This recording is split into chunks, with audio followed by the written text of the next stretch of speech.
प्रिय विद्यार्थियों, मैं खुशीराम सर AKIIT क्लासेस की ऑनलाइन क्लासेस में आपका हार्दिक स्वागत करता हूं।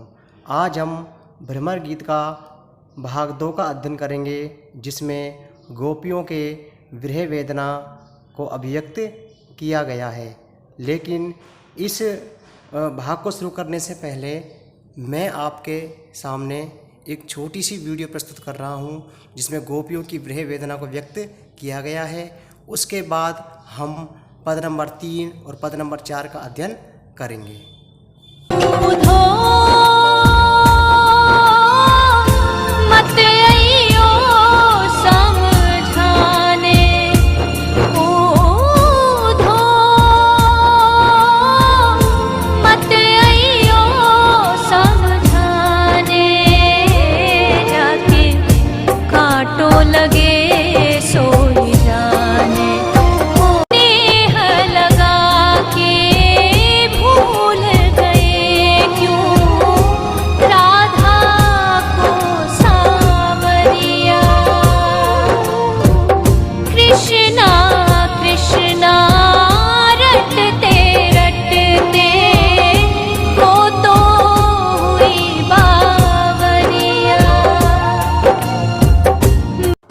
देखिए बच्चों, अब हम पद नंबर 3 का अध्ययन करते हैं।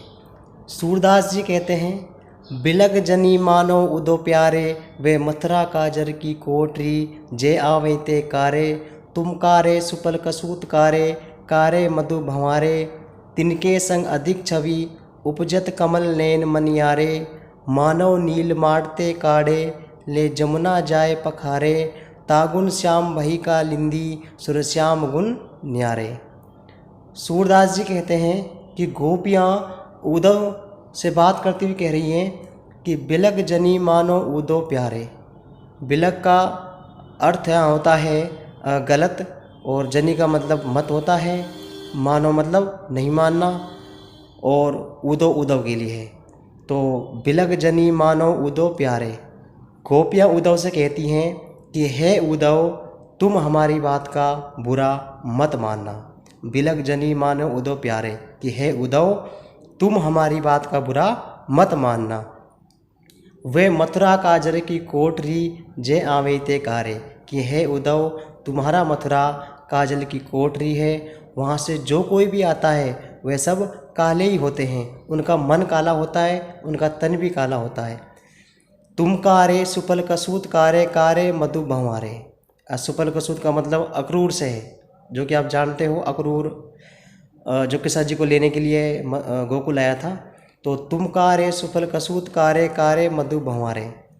गोपियाँ कहती हैं कि जैसे तुम मथुरा से आए तो तुम भी काले हो, सुपल कसूत कारे, अक्रूर भी मथुरा से आया था तो वो भी काला था, और कारे मधु भंवारे, और वहाँ से जो भंवरे आए हैं वो भी काले रंग के हैं, यानी उनका तन भी काला था, उनका मन भी काला है। तिनके संग अधिक छवि उपजत कमल नैन मनियारे। लेकिन तुम सभी के सामने कमल जैसे नेत्र वाले भगवान श्री कृष्ण बहुत ही सुंदर दिखाई देते हैं। मानव नील मारते काड़े, ले जमुना जाए पखारे। और तुम तीनों को देखकर ऐसा लगता है जैसे नील के मटकों में से डुबोकर जमुना में डाल दिया हो, जिससे जमुना भी काली हो गई है। तागुन श्याम भई कलिंदी, सुर श्याम गुण न्यारे। लेकिन तुम सभी के सामने भगवान श्री कृष्ण अपने सर्वश्रेष्ठ गुणों के कारण अलग दिखाई देते हैं।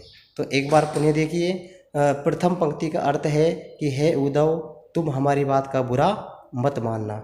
दूसरी पंक्ति का अर्थ है कि वे मथुरा काजल की कोठरी है, वहाँ से जो कोई भी आता है वो काला ही आता है।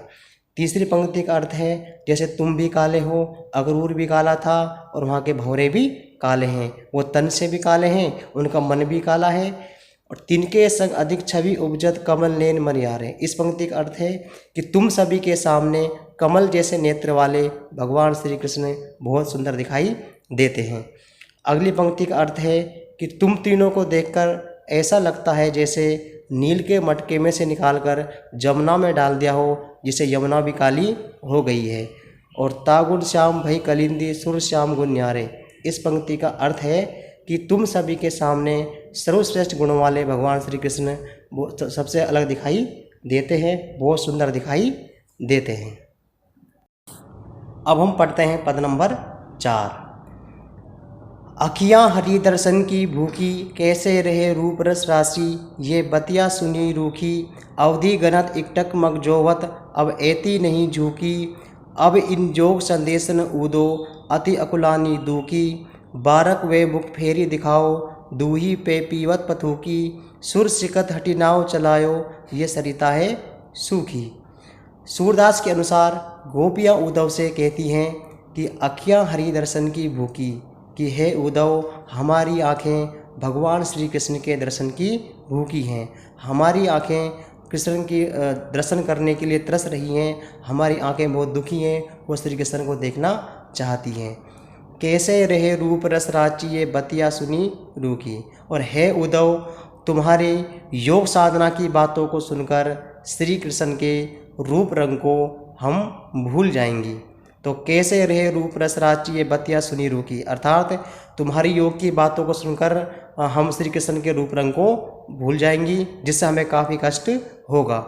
अवधि गणट इकटक मग जोवत, अब एती नहीं झूकी, अब इन जोग संदेशन ऊदो, अति अकुलानी दुखी।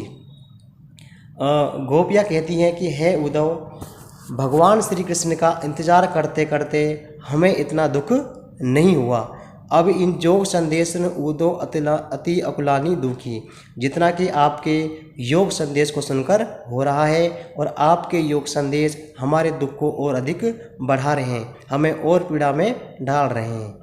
बारक वे मुख फेरी दिखाओ, दूही पे पीवत पथूकी, कि हे उद्धव हमारी तुमसे प्रार्थना है कि एक बार हमें भगवान श्री कृष्ण का वह मुख दिखला दो, जिससे वे दोने में भरकर गाय का दूध पिया करते थे।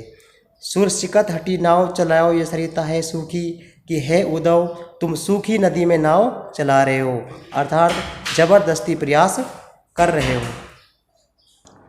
दोबारा देखिए, अखियाँ हरि दर्शन की भूखी, इस पंक्ति का अर्थ है कि गोपियाँ उद्धव से कहती हैं कि हमारे नेत्र, हमारी अखियाँ भगवान श्री कृष्ण की भूखी हैं, वो उनके दर्शन करना चाहती हैं, हमारे नेत्र उनके दर्शन के लिए तरस रहे हैं। कैसे रहे रूप सराची राची, ये बतिया सुनी रूखी, तुम्हारे योग साधना की बातों को सुनकर श्री कृष्ण के हम रूप रंग को भूल जाएंगी। अवधि गणत इकटक मग जोवत, अब एती नहीं झूकी। देखिए यहाँ पर झूकी का मतलब है दुखी होना, ठीक है, और अवधि मतलब समय, इकटक मतलब लगातार देखना, गत मतलब गिनते रहना। तो देखिए मग मतलब रास्ता मार्ग होता है, जोत मतलब बाट, ठीक है, और अकुलान यानी बहुत अधिक मात्रा में दुखी होना। तो देखो अवधि गणत इकटक मग जोवत जोवत, अब एती नहीं झूकी, इस पंक्ति का अर्थ है कि भगवान श्री कृष्ण का इंतज़ार करते करते हमें इतना दुख नहीं हुआ जितना तुम्हारे योग संदेश को सुनकर हो रहा है। संदेश ने ऊदो अति अकुलानी दुखी, तुम्हारे योग संदेश हमारी पीड़ा को और अधिक बढ़ा रहे हैं, अर्थात आग में घी डालने का काम कर रहा है। बारक वे मुख फेरी दिखाओ, दूहे पे पीवत पथूकी, कि हे उद्धव हमारी आपसे प्रार्थना है कि भगवान श्री कृष्ण का वे मुँह दिखला दो, जिससे वे दोने में भरकर गाय का दूध पिया करते थे। सुर सिकत हटी नाव चलाओ, ये सरिता है सूखी, सरिता मतलब नदी होता है। तो हे उद्धव तुम जबरदस्ती सूखी नदी में नाव चला रहे हो, अर्थात तुम व्यर्थ ही प्रयास कर रहे हो, जबकि आपको अच्छी तरह पता है कि हम भगवान श्री कृष्ण की प्रेम में डूबी हुई हैं, हम उनकी ही भक्ति करती हैं, उनसे ही प्रेम करती हैं, और हम आपके योग संदेश को मानने वाले नहीं हैं। आपके योग संदेश हमारे लिए कड़वी ककड़ी के समान लग रहे हैं। तो हे उद्धव हम बहुत चिंतित हैं, बहुत दुखी हैं, बहुत पीड़ा में हैं, और आप हमें इस तरह योग के संदेश ना सुनाया करें। तो ठीक है विद्यार्थियों, तो आज हमारे 4 पद पूर्ण हो चुके हैं, और अगली वीडियो में हम भाग नंबर 3 जिसमें 5 और 6 पद हैं उनका अध्ययन करेंगे। धन्यवाद।